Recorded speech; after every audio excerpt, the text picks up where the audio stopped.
Hello, YouTube and BitChute friends. Back after a short absence because the mothership called YouTube has decided to give me strikes, and I thought, well, I'll just give it a rest to see if they find some other video that I did. They could just sort of remove me now from YouTube if they feel like it. I don't know why they continue to put up with me, considering I produce what they call medical misinformation. I'm not going to venture an opinion. I said clearly in the video that was struck, gave me the second strike. I said I'm not a medical practitioner. All I give is opinion. Don't take my opinion as advice. But it didn't matter. Even if I said I'm completely wrong, I think I even said in that video, YouTube, I'm completely wrong about everything I say, so don't worry about it. I'm just a complete nutter that makes all the wrong comments and statements and that are wrong, and they still decided, no, no, no, no, you are not qualified to be on our platform. You are providing misinformation. Even if I say I'm providing misinformation, this is Mr. Misinformation. No, not good enough. The disclaimer is not good enough. Go do your best, do your worst, YouTube. I honestly don't.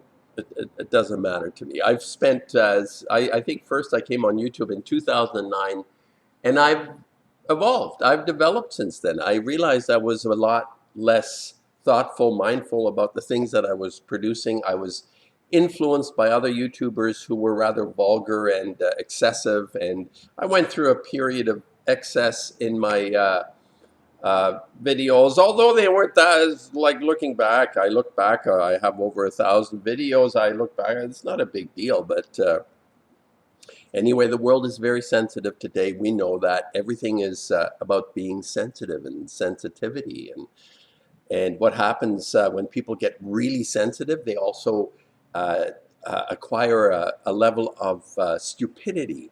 I think it's a sort of in the context of the world that we live in today, in my estimation, there is a level of stupidity that comes along with sensitivity, and I'm talking sensitivity in terms of people who proclaim to be offended by everything and anything, and then everyone is kind of footnoting themselves or disclaiming, and even legally you're supposed to say the official line, even if you have an opinion, like in the case of Artur Pawlowski, the pastor who was jailed for helping the meek, mild, sick street people.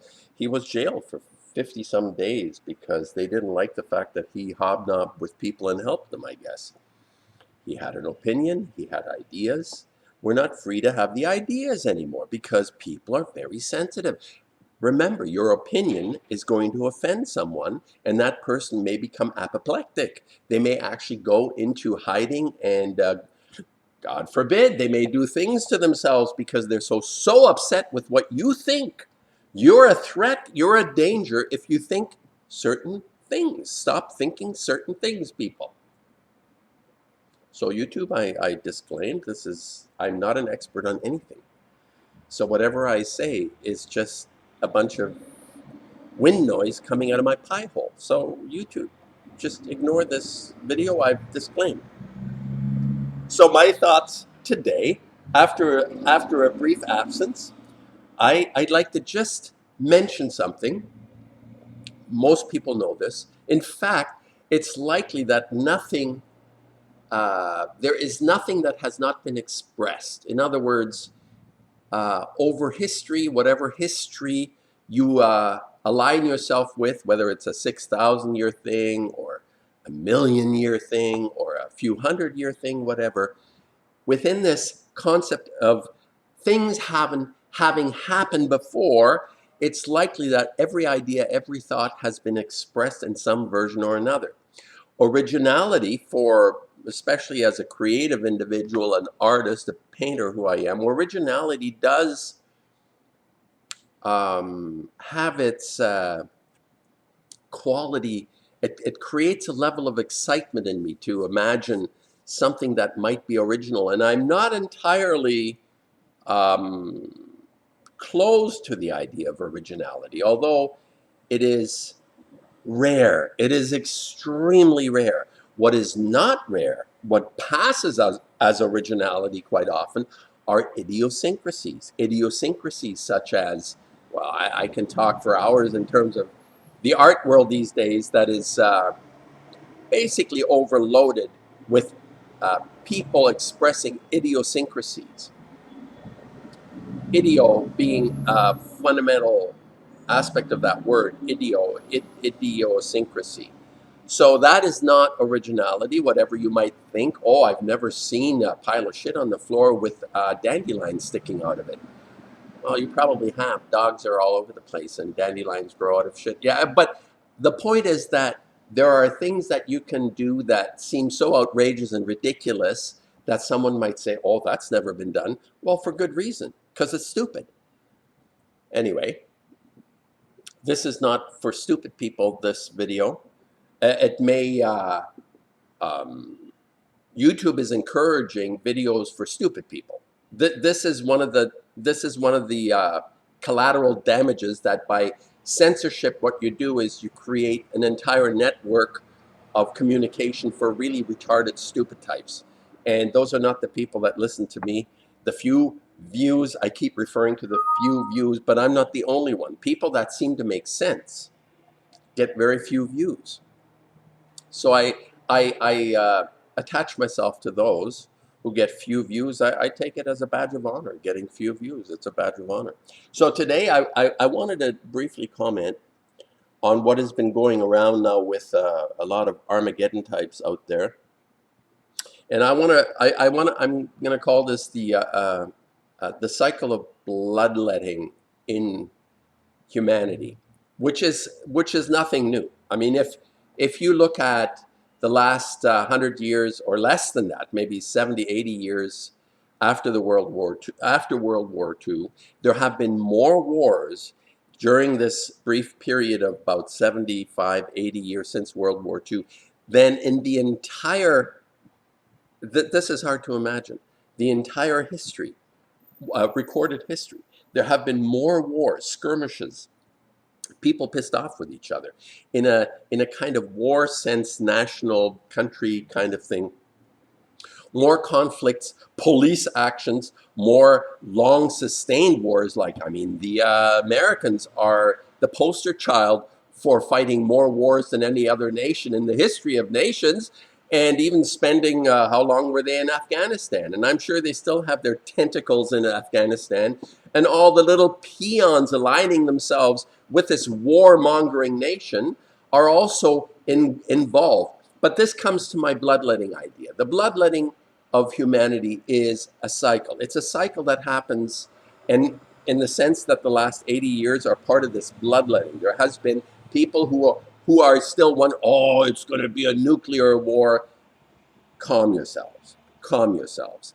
The elites that are mucky fucking with us, always having to be involved in our lives. My personal view on this is there's not going to be this sort of Armageddon type nuclear event, because we've been in the Third World War starting right after the Second World War, and people have said this. I'm not the first one to say this, but I am referring to the idea that this is connected to a bloodletting. This is like a ritual event. This is something where you see, especially when you have a lot of deaths, like during Stalin, the starvation of people, or Ireland, the starvation. The wars are fought, this bloodletting is fought on many different levels. And some have more deaths, some have less deaths. And what is particularly disturbing in the Third World War that we have been fighting since World War II is what has now apparently, what has become clearer to me, is this bloodletting is very passive. It's passive via injections, for example.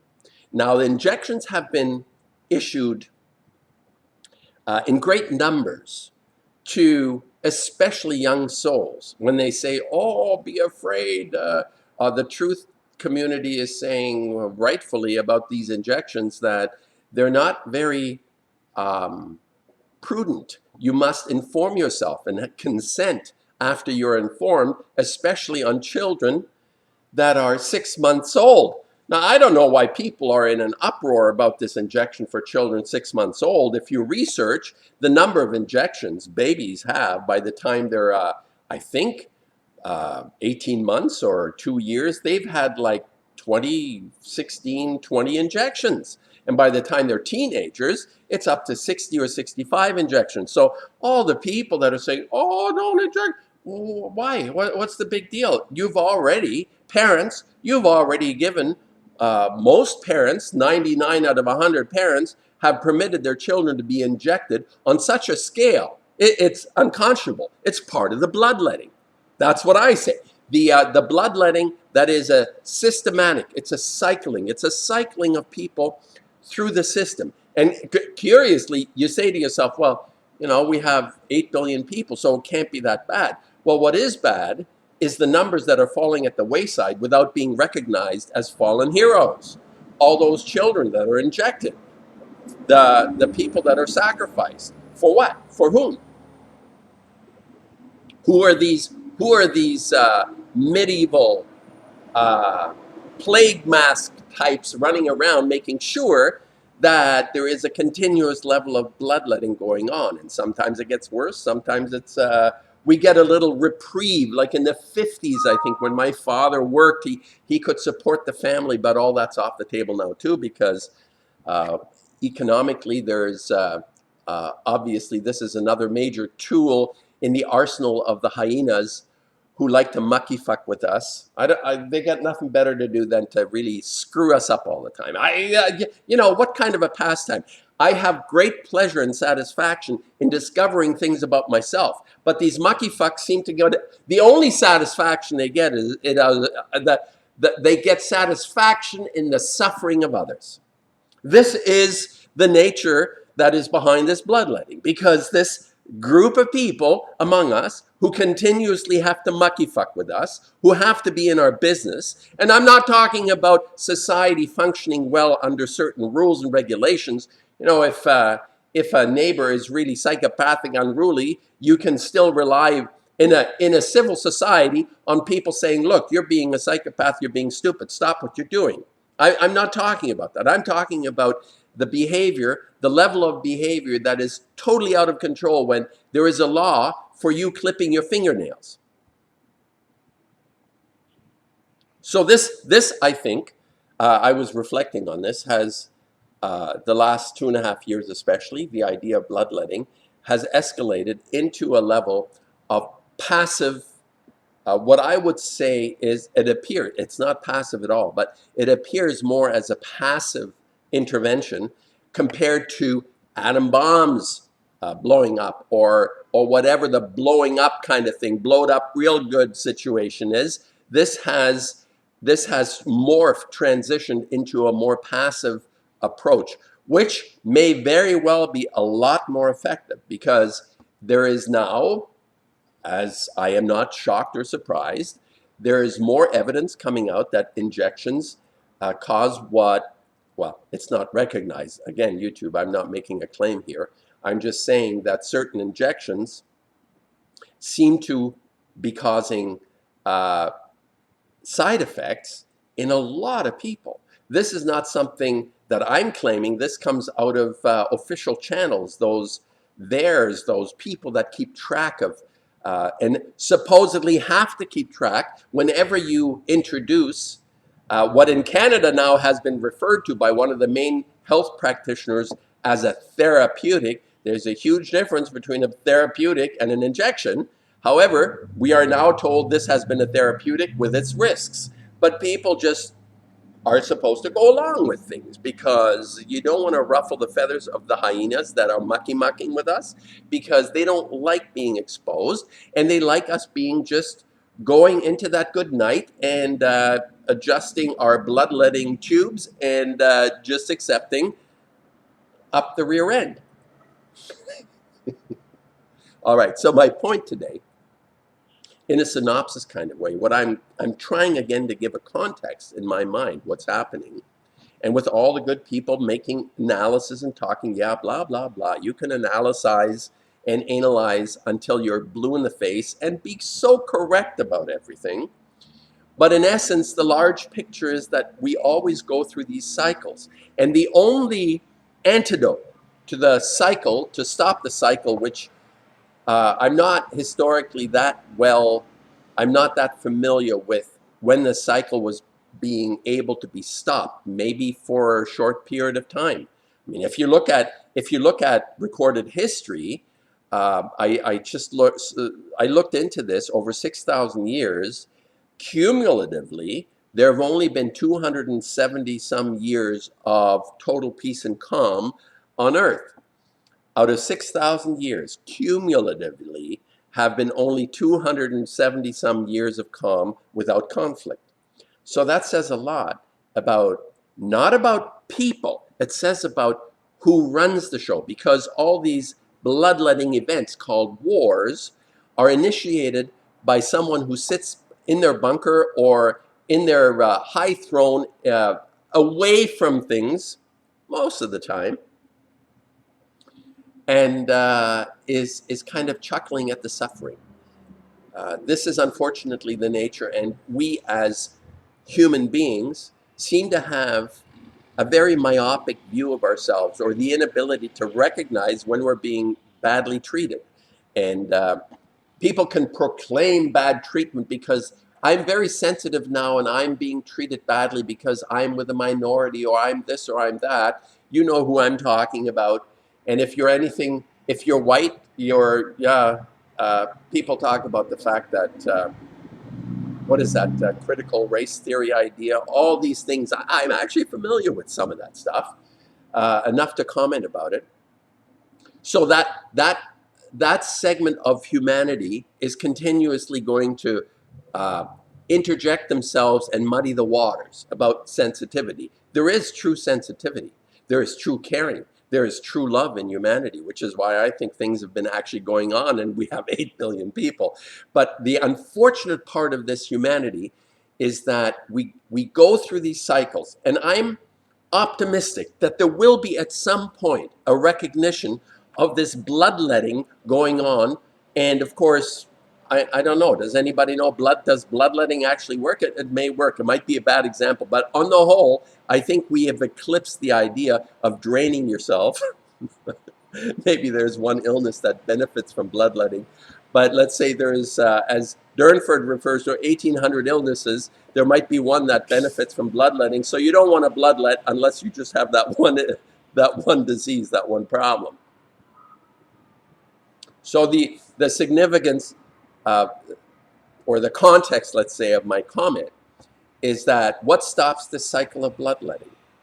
And the cycle, definitively, I've always said the definitive ending of this cycle, which is now into a very, what I consider to be a passive oppression, like Trudeau saying, yeah, you can refuse your injection, but you're not going to fly, you're not going to be able to buy food, you're not going to be able to relate to your friends, you're going to be hunkered down in your basement. If we find you, we're going to throw you in the quarantine, or whatever he does. This is a form, it's not passive, but it appears to be quite benign, which it isn't. So people have pointed out the fact that we're transitioning rapidly into a state, into a level of civil obedience that is so oppressive that there is nothing left in terms of being civil. And we may actually have to eat this one raw, because they're not going to do it with bombs bursting in the air. They're going to do it with this surreptitious, this nasty kind of under your skin, literally, under your skin invasion. And I think that this unfortunately makes no sense to a lot of people, because their sensitivity is geared toward the outside world, not the inside world. I've always said these are worlds that need to come together, the inner world and the outer world. And the only way we can do this is by going within in order to be effective outside. So if we're not if we're not engaging with our inner world, the outside world will become mayhem. And this is what has always happened. This is what the hyenas and reptiles rely on.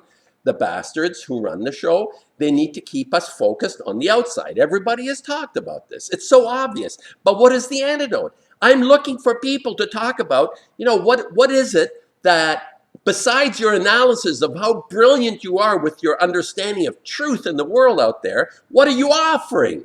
What are you offering people? You truth people, even like people like Matt from Quantum of Conscience, analyzing endlessly all the stuff that's going on. Brilliant, brilliant. I guess he says, well, there are a lot of people that haven't come to my channel that'll see me. Well, no, you're stuck because they're not letting people. They're not allowing people to see more people than you have now. You're cut off. Matt, you're cut off. You're not.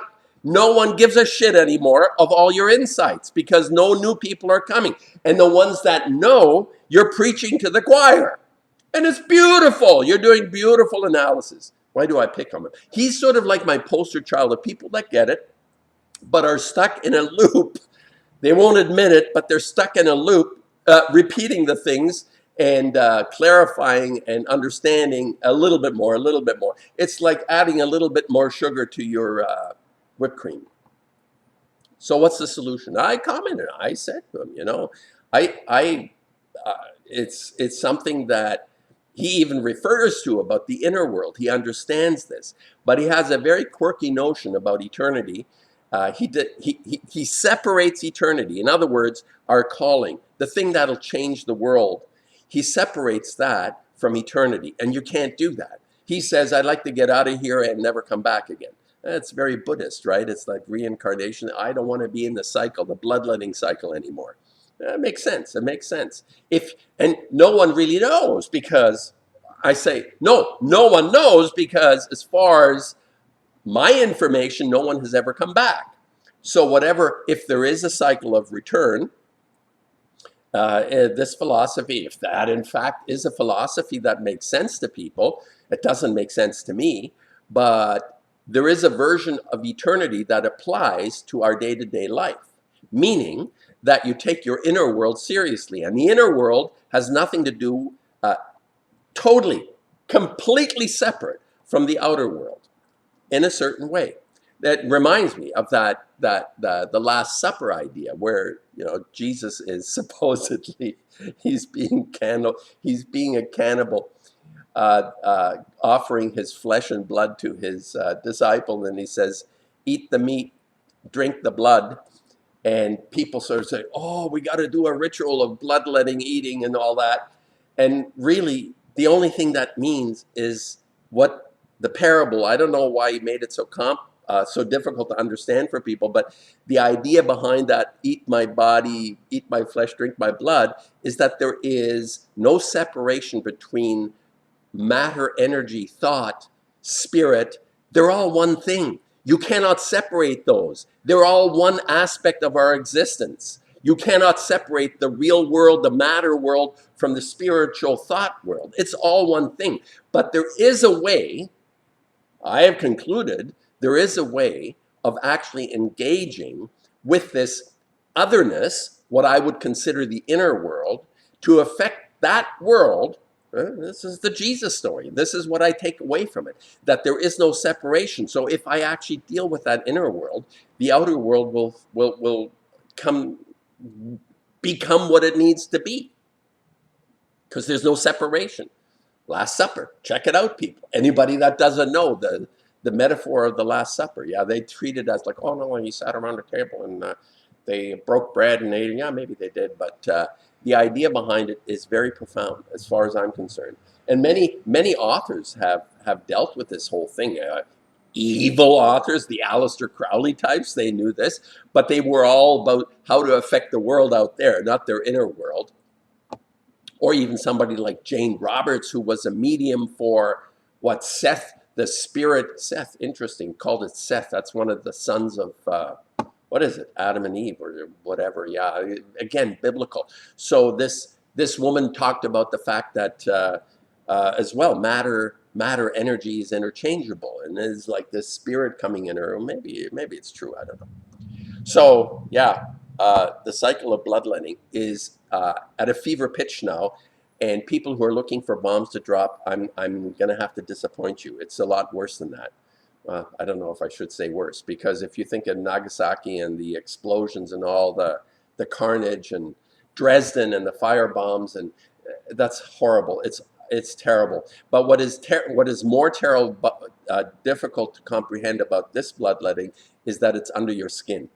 And being under your skin, it kind of avoids the radar. It's like literally flying below the radar, under the skin. So, okay, the last comment, the antidote, what I come back to.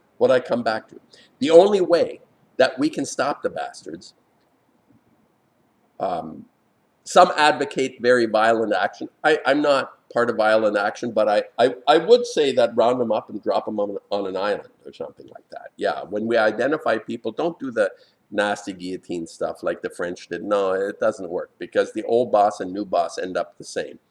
You cannot fight fire with fire. You got to fight it with something that actually might work long enough for us to get our feet on the ground. And once we've accomplished that, which is really antithetical to the bastards, because the owners really want us to be flailing about all the time. So how do we get our feet on the ground? Maybe for a couple of generations. That's what's required.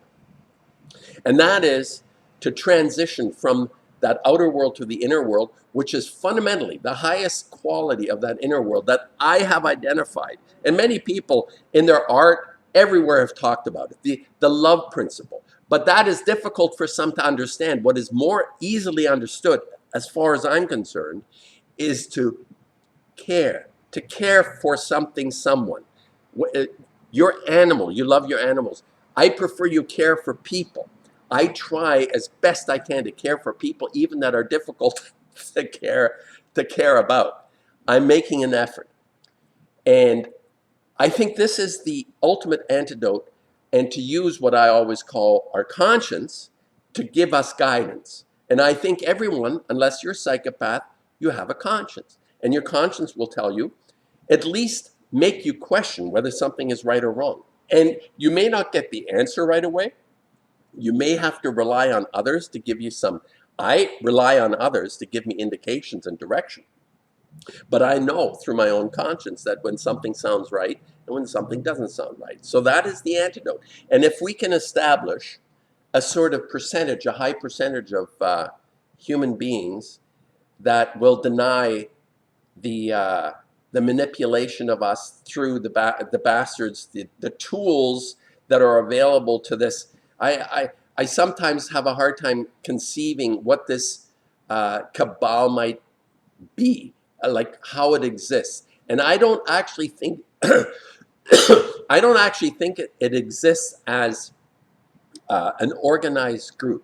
It is a spirit among us. It is a spirit that we all share in some form or other. I mean, we can be nasties. We have the choice. This is the idea, biblical again, the idea of free will. That anyone who thinks there isn't choice is, probably a postmodernist. It is represented by philosophies that try to destroy the notions that make a lot of sense to mindful people. And one of them is that, no, free will, we're destined for this, it's all destiny. And you can dance on a pin on this. You can create mathematical formulations to prove the earth is a ball or whatever shape it is. And you can go till you're blue in the face on all your proofs, but ultimately it comes back to the sensibility that we all have, that conscience that allows us to make a judgment, which is connected to free will. This is beautiful. This is like something that is, it can't be hammered out of us. This is why people have mentioned this Harari guy who says we're going to be human beings. Human beings can be hacked. You can be programmed to be a certain way. Once we enter your system, we can make you into automatons. Well, probably. I mean, you can, if you take enough injections, you're going to be totally what this Harari fruitcake says. And these people are so instrumental, like the WAF guys, the the alien from Knuble Schnuble, Klaus Schwab, the way he talks and looks. I mean, I can't believe people take a person like that seriously. So, so, so, you know, we're not far off from those Nazi guys, and he's like talking like the Nazi guys. The next generation of manipulators has come and said, you people will do as I say. Anyway, it's pretty obvious. So I think I said what I wanted to say. Hey, 30 minutes. It's a long one. And YouTube, whatever I have said that may contravene your guidelines, I retract it all. It's probably not true. I can't see you. I've seen other people talk about the sea and the shit show a lot more obvious than myself, and they're still operating. Like even Viva Frey, the guy is talking about the shit show openly and making comments about how horrible the side effects and all that, and he's still operating on YouTube. I don't get it. And I say something about the shit show, and you shut down my video. I honestly, I don't understand that. There is a double standard of YouTubers, and it gives me some pause about people like Viva Frey, who's allowed to talk completely at will, virtually, it seems like, about the sea, the shit show, the beer virus, and nothing happens to him. So I don't understand that. Maybe somebody can explain it to me. Why are some people allowed to say it? And they're contrarians. They sound like people like I like, but they get to continue. And that makes no sense.